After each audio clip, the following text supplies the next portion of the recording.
प्यारे बच्चों, क्लास 12 का मंथली टेस्ट 5/8/2025 को होने वाला एग्ज़ाम जो था वो 7/8/2025 को हुआ। आप लोगों ने एग्ज़ाम लिखा होगा, आशा करते हैं एग्ज़ाम अच्छा गया होगा। ऑफिशियल आंसर की 7/8/2025 को जो विभिन्न विषय के एग्ज़ाम हुए थे आपका, उसका आंसर की जारी कर दिया गया है, जिसको कंप्लीट इस वीडियो में हम लोग देखेंगे। कॉपी कलम निकाल कर ये वीडियो देखिए और नोट करते जाइए, क्योंकि फाइनल एग्जाम के लिए ये सभी प्रश्न महत्वपूर्ण है। तो इसमें हम लोग सबसे पहले एसओई मॉडल स्कूल के इकोनॉमिक्स विषय के प्रश्नों के उत्तर को देखेंगे, साथ ही Hindi core, Hindi elective, English core, Sanskrit, political science, ये सारे विषय के हम लोग इसमें देखेंगे। थंबनेल में आप लोग देख सकते हैं जो जो विषय मैंने उसमें लिखा है, वो सारे विषय इसी वीडियो में मैं आप लोगों को बताऊंगा। कॉपी में ज़रूर नोट कर लीजिएगा। जनरल स्कूल के जो इकोनॉमिक्स का एग्जाम जनरल स्कूल का जो हुआ था, उसका मैंने पूर्व में ही वीडियो बना दिया है। यदि उस वीडियो को आप लोगों ने नहीं देखा है तो इस वीडियो के लास्ट में आपको मिल जाएगा, या फिर आपको ऊपर आई बटन पर भी मिल जाएगा। तो सबसे पहले हम लोग economics CM school of excellence के क्वेश्चन से शुरू करते हैं। तो यहाँ पर पहला क्वेश्चन आया था, उत्पत्ति ह्रास नियम लागू होने का मुख्य कारण क्या है। तो उत्पत्ति ह्रास नियम लागू होने का मुख्य कारण है साधनों का सीमित होना और साधनों का अपूर्ण स्थानापन्न दोनों है। इसलिए आपका करेक्ट आंसर डी हो जाएगा, ए तथा बी दोनों। दूसरा क्वेश्चन है, निम्नलिखित में कौन सही विकल्प है। तो इसको आप लोग इस तरह याद कीजिएगा, टीसी बराबर होता है मतलब कुल लागत बराबर कुल स्थिर लागत प्लस कुल परिवर्तनशील लागत होता है। अब आपको इसका मान यदि निकालना है टीवीसी का मान, तो उसको उठा के इधर ले आएंगे तो आपका ये फॉर्मूला बन जाएगा टीवीसी बराबर टीसी माइनस टीएफसी। तो ये आपका करेक्ट फॉर्मूला है। आगे बढ़ते हैं, अवसर लागत क्या है। तो अवसर लागत हस्तांतरण है, दूसरा सर्वश्रेष्ठ विकल्प है, और आर्थिक लागत तीनों है, इसलिए डी हो जाएगा इनमें सभी। भारतीय रिजर्व बैंक का राष्ट्रीयकरण कब हुआ था। तो 1949 को इसका राष्ट्रीयकरण हुआ था। और यदि भारतीय रिजर्व बैंक का स्थापना पूछेगा तो 1 अप्रैल 1935 को इसका स्थापना हुआ था। 1 अप्रैल 1935 को, ये एग्जाम में बहुत बार पूछता है। अगला, उत्पादन की 10 इकाइयों का टीएफसी 50 है और टीवीसी 40 है, तो औसत लागत क्या होगा। तो औसत लागत का जो फॉर्मूला होता है वो होता है कुल लागत बटा उत्पादित इकाइयाँ। तो यहाँ पर कुल लागत हम लोग पहले ज्ञात करेंगे। तो कुल लागत का फॉर्मूला हो जाएगा टीसी बराबर टीएफसी प्लस टीवीसी। अभी जस्ट फॉर्मूला बनाए हैं। तो टीसी बराबर कुल लागत होगा, टीएफसी मेरा कितना दिया हुआ 50 प्लस टीवीसी यहाँ कितना दिया हुआ 40, जोड़ देंगे कितना हो जाएगा 90 हो जाएगा। अब आपको निकालना औसत लागत। तो औसत लागत बराबर होता है एसी बराबर टीसी बटा उत्पादित इकाइयाँ। तो उत्पादित इकाइयाँ मेरा कितना है 10 है, तो टीसी मेरा कितना निकला 90। तो यहाँ आप लिख सकते हैं 90 बटा 10। अब ये कट गया, बराबर कितना बचेगा 9। तो आपका औसत लागत 9 हो जाएगा। यहाँ हम लोग देख सकते हैं ऑप्शन में 9 है यहाँ पर दिया हुआ। आगे बढ़ते हैं हम लोग, निम्नलिखित में कौन सा मुद्रा का कार्य नहीं है। तो कीमत स्थिरता नहीं है। उत्पादन फलन क्या है। तो उत्पादन फलन उत्पादन तथा उत्पादन के सभी साधनों के बीच फलनात्मक संबंध है। यह दर्शाता है कि किस प्रकार और कितनी मात्रा में साधनों का उपयोग कर अधिकतम उत्पादन प्राप्त किया जा सकता है। इसे गणितीय रूप में इस प्रकार व्यक्त किया जा सकता है। ये फॉर्मूला है QX बराबर फंक्शन ऑफ L के। यहाँ Q जो है वो X वस्तु का भौतिक उत्पादन है, L बराबर श्रम की भौतिक इकाइयाँ, के बराबर पूंजी की भौतिक इकाइयाँ हैं, और एफ जो है वो फलन को बताता है। आगे है उत्पादक या फर्म संतुलन की शर्त क्या है। तो संतुलन के दो शर्त होते हैं। अनिवार्य शर्त में होता है MR बराबर MC, और पूरक शर्त में होता है कि MC की रेखा MR रेखा को नीचे से ऊपर जाते हुए काटे। अगला है, केंद्रीय बैंक द्वारा साख नियंत्रण के लिए अपनाई जाने वाली 4 मात्रात्मक उपायों को लिखे।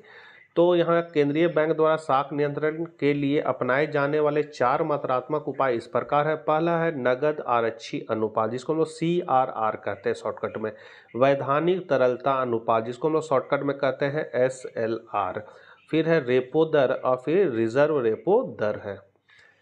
अगला है सीमांत लागत क्या है, उदाहरण सहित बताएं। तो एक अतिरिक्त इकाई को उत्पादन करने से लागत में जितनी वृद्धि होती है उसे उस इकाई विशेष की सीमांत लागत कहा जाता है। सीमांत लागत का फॉर्मूला है MC बराबर TCN माइनस TCN-1। अब यहाँ पर है कि 10 इकाई का उत्पादन की लागत 60 रुपया है, और 11वीं इकाई का उत्पादन का लागत है 75 रुपया। इसलिए 11वीं इकाई का उत्पादन करने की सीमांत लागत क्या होगा? तो यहाँ पर क्या पूछा जा रहा है? 11वीं इकाई का आपको पूछा जा रहा है। तो 11वां का कितना है? 75। तो TCN जो है वो मेरा हो जाएगा 75 माइनस TCN-1 जो है वो मेरा हो जाएगा 60। तो 75 में 60 को घटा दीजिए तो आपका 15 हो जाएगा। आगे हम लोग बढ़ते हैं। किसी वस्तु का मूल्य 10 रुपया प्रति इकाई पर उसकी पूर्ति की मात्रा 500 इकाइयाँ हैं। यदि इसके मूल्य में 10% की कमी होती है तो पूर्ति की मात्रा घटकर 400 इकाई हो जाती है। तो पूर्ति की लोच ज्ञात करें। तो यहाँ सबसे पहले हम लोग का पूर्ति की लोच का फॉर्मूला होता है ES बराबर डेल्टा Q बट्टा Q बट्टा डेल्टा P बट्टा P। इसको कहते हैं मात्रा में अनुपातिक परिवर्तन, इसको कहते हैं मूल्य में अनुपातिक परिवर्तन। तो इसमें है जो शुरू में मूल्य दिया रहेगा वो P कहलाएगा, मूल्य में जो परिवर्तन करेंगे उसको डेल्टा P कहेंगे। तो यहाँ पर सबसे पहले हम लोग को जानना है कि मूल्य कितना दिया हुआ है, तो 10 रुपया दिया हुआ, तो P मेरा 10 हो जाएगा, ठीक है। उसके बाद P1 क्या कहला है? तो यदि इसके मूल्य में 10% की कमी होती है, तो मूल्य आपका 10 दिया हुआ और उसमें 10% की कमी करना, कमी मतलब माइनस होगा, तो 10 का 10% निकाल देंगे तो यहाँ मेरा आ जाएगा 10 दहिए 100, 10 और ये 10 से ये 10 कट गया, मतलब यहाँ 1 हो जाएगा, मतलब 10 में 1 को घटा देंगे तो मेरा कितना आ जाएगा 9। तो यहाँ पर नई कीमत मतलब P1 है, सो मेरा 9 कहलाएगा, यहाँ 9 देख सकते हैं। उसके बाद है 10 रुपया पर कितना पूर्ति किया जाता था, तो मात्रा है 500, तो Q मेरा 500 कहलाएगा। और जब 10% की कमी होती है तो मात्रा जो घटकर है 400 इकाई हो जाती है, तो Q1 जो है वो मेरा 400 कहलाएगा, मतलब Q मेरा 500 है, Q1 मेरा 400 है, P मेरा 10 है और P1 जो है मेरा 9 है। अब इस फॉर्मूला में हम लोग बैठा देंगे, ये फॉर्मूला में आप देख सकते हैं, यही फॉर्मूला है डेल्टा Q बट्टा डेल्टा P बट्टा P। इसी को अगर हम लोग भागा है तो इसको गुना में चेंज करेंगे तो ये कुछ इस तरह का बन जाएगा, डेल्टा Q बट्टा Q गुना P बट्टा डेल्टा P बन जाएगा।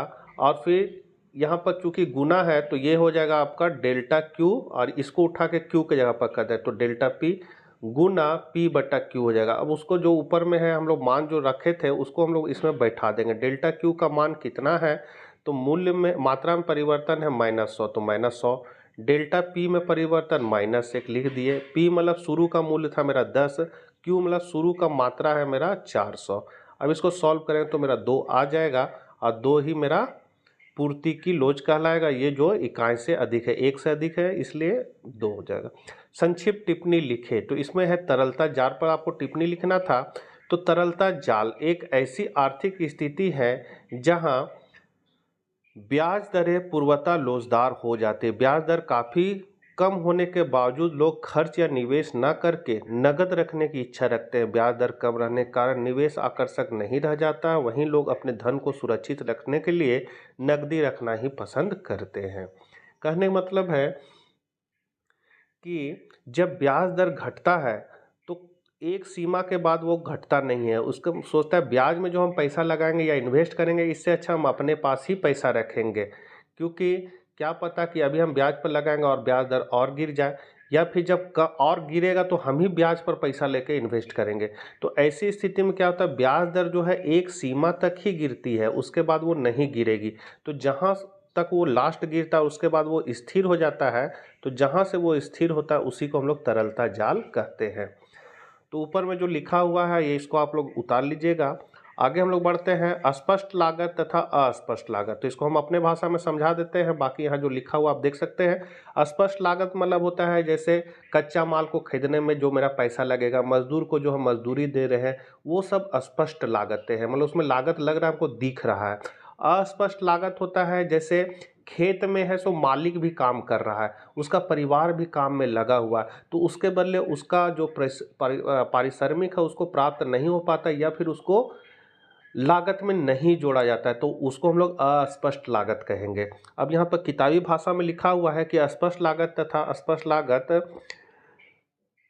दोनों क्या है, उत्पादन लागत के प्रकार है। तो स्पष्ट लागत वह भुगतान है जो एक उत्पादक उत्पादन के अन्य साधनों के उपयोग के लिए करता है, जैसे मजदूरी, कच्चे माल में पर खर्च, पूंजी पर ब्याज आदि।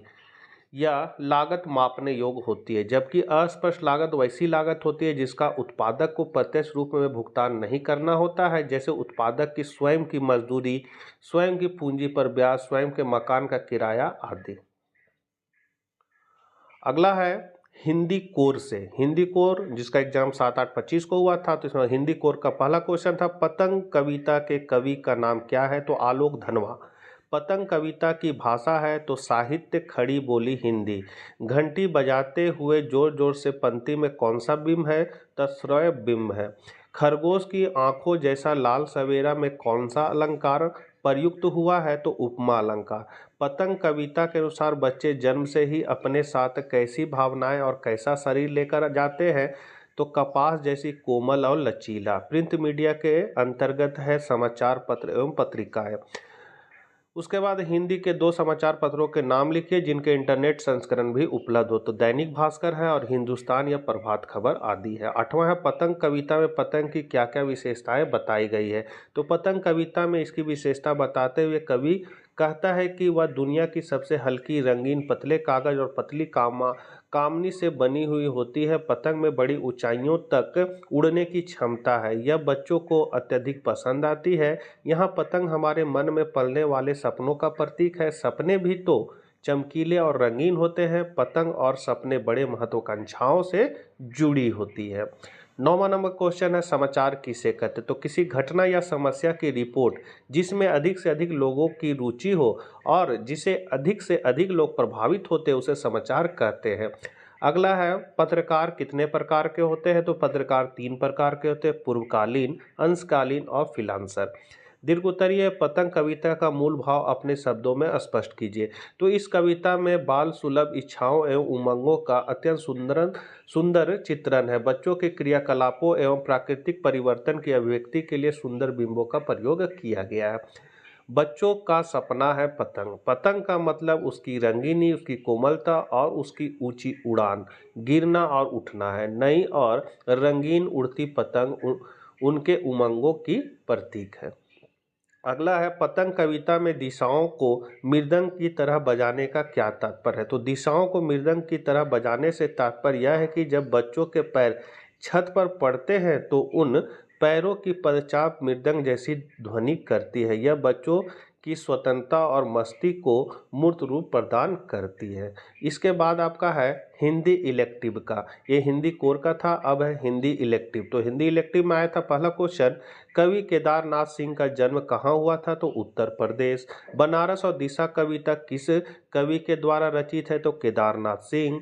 सूरदास की झोपड़ी के लेखक कौन है? प्रेमचंद। हरगोविंद किस कहानी का पात्र है? संबदिया। समाचार लेखन के इंट्रो से संबंधित कितने ककार होते हैं? तो 4 ककार होते हैं। पत्रकार कितने तरह के होते हैं? तो 3 होते हैं। समाचार किसे कहते हैं? तो किसी घटना या समस्या की रिपोर्ट जिसमें अधिक से अधिक लोगों की रुचि हो और जिससे अधिक से अधिक लोग प्रभावित होते हैं उसे समाचार कहते हैं। अगला है, बनारस में बसंत का आगमन कैसे होता है और उसका क्या प्रभाव इस शहर पर पड़ता है? तो बनारस में बसंत का आगमन वहां आने वाले भक्तों, श्रद्धालुओं और पर्यटकों के आगमन को बसंत का आगमन माना जाता है। यह बसंत पूरे साल छाया रहता है जिससे बनारस शहर में चारों ओर हंसी खुशी का माहौल छाया रहता है। 9वां है, दिशा कविता में बच्चे का इधर उधर कहना क्या प्रकट करता है? तो हर व्यक्ति अपने यथार्थ को पहचानता है और उकसाई ठीक मानता है।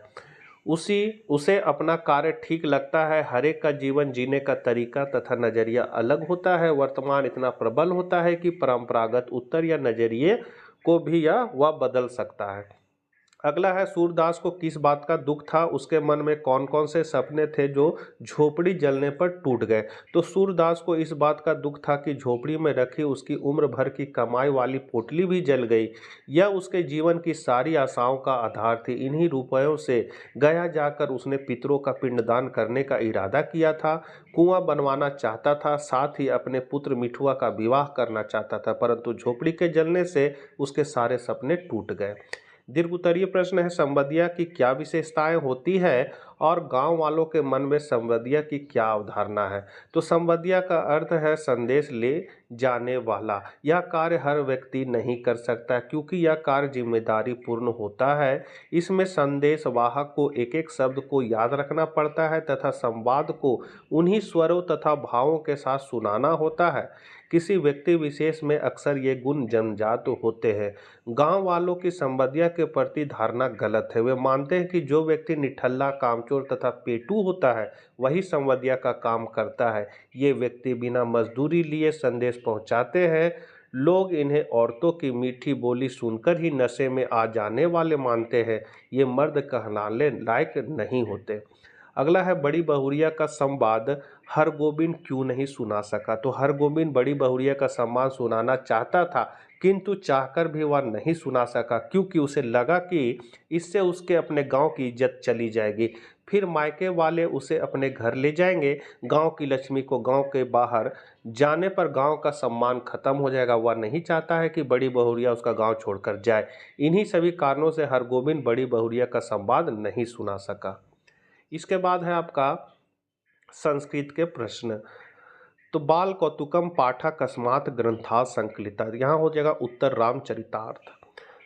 सुखम इति पदस्य अत्र विलोम पदम किम, तो यहाँ दुखा हो जाएगा।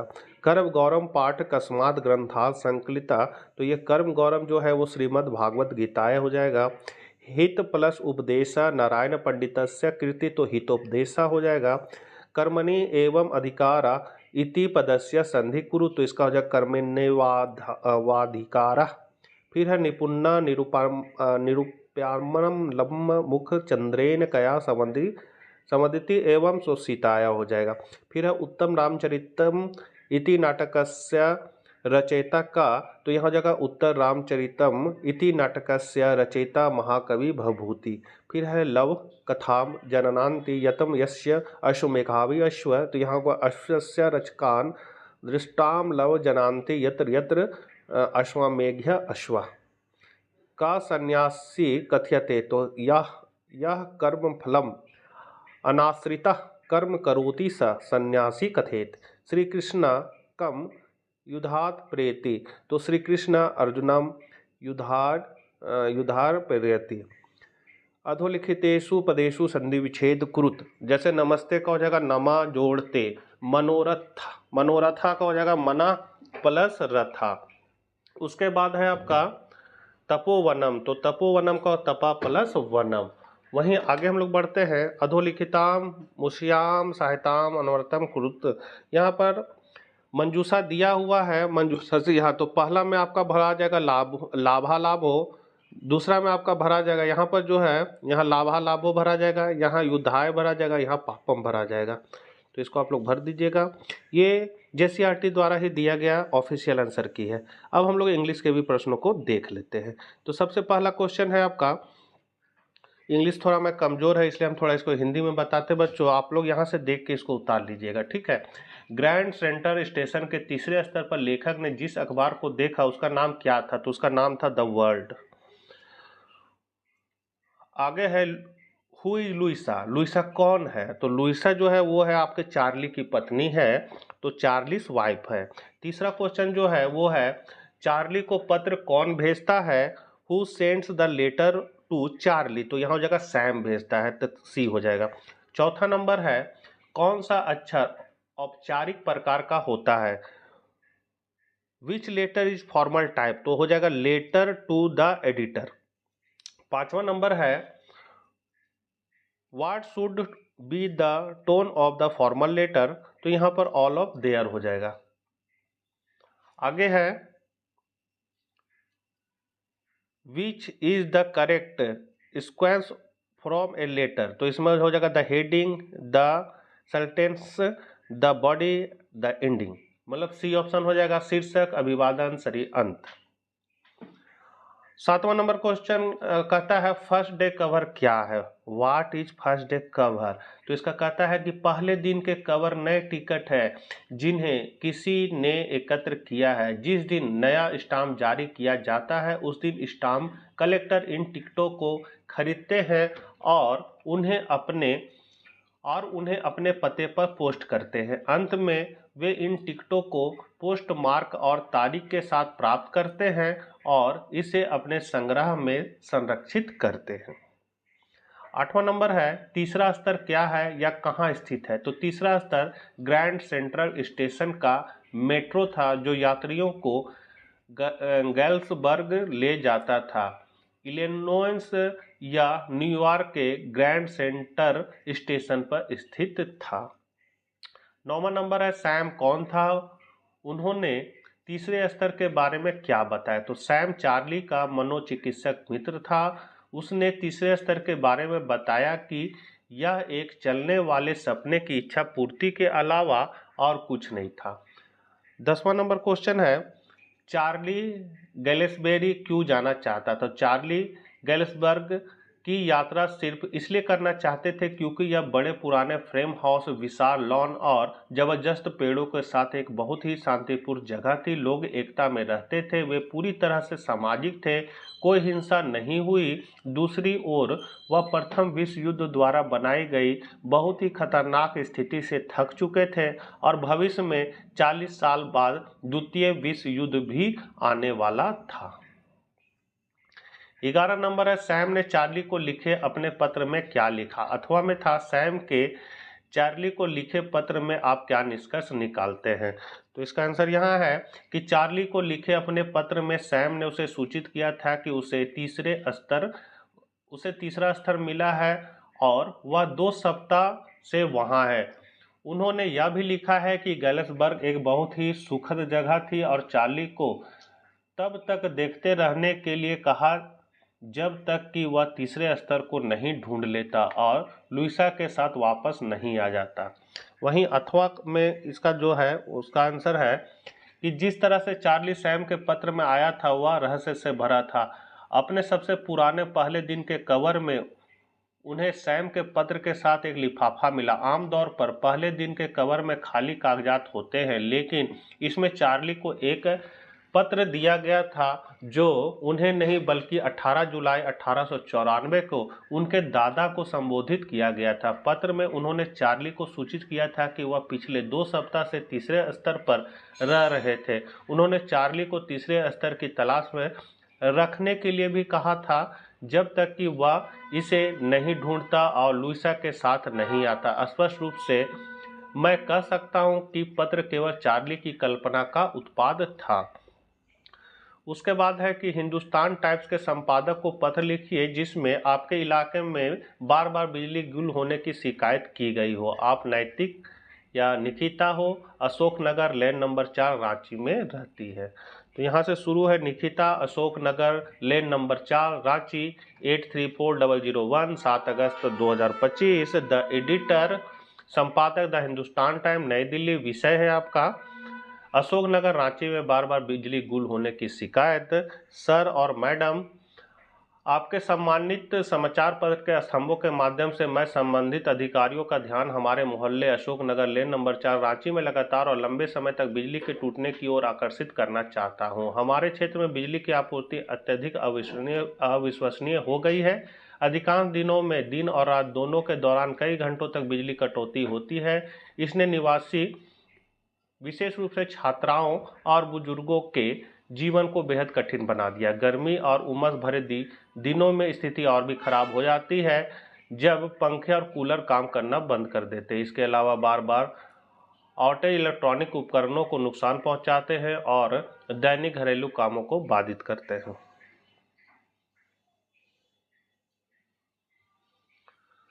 तो ये आप देख सकते हैं, इसको इस तरह लिख लीजिएगा। तो यही था आपका इंग्लिश कोर का आंसर। आशा करते हैं वीडियो आपके लिए उपयोगी साबित होगा। वीडियो थोड़ा लंबा हो गया क्योंकि 7/8/2025 को जितना विषय का एग्जाम क्लास 12th का हुआ था सभी को मैंने एक ही वीडियो में बताया है। मित्रों को शेयर करना ना भूले। साथ ही अगर चैनल पर नए हैं तो जरूर सब्सक्राइब कर ले इसी तरह के वीडियो पाने के लिए। मिलते हैं नेक्स्ट वीडियो के साथ। जय हिंद, जय भारत।